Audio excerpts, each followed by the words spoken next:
Hello friends, আবার চলে আসলাম আর একটা নতুন ভিডিও নিয়ে। আজকে দিওয়ালি, কাল কালী পুজো। তাই হচ্ছে সব ঠাকুরের বাসনগুলো বার করেছি। সব ধোবো, ধুয়ে মানে মাজবো, ধোবো, পরিষ্কার করে রাখবো।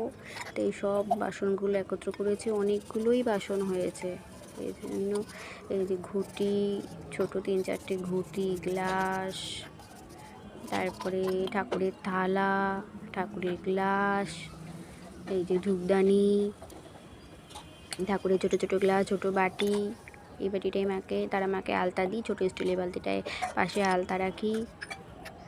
জল শঙ্খ, স্টিলের ঘুঁটি, তারপরে স্টিলের বালতি, এই যে ঘুঁটি, তামার ঘুঁটি। অনেকগুলোই বাসন হয়েছিল, এই জন্য অনেকটাই সময় লেগে গেছে।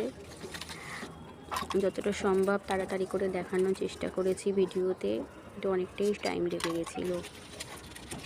সব ভালো করে মেজে রাখছি, পরিষ্কার পরিচ্ছন্ন করে, কালকে পুজোতে লাগবে।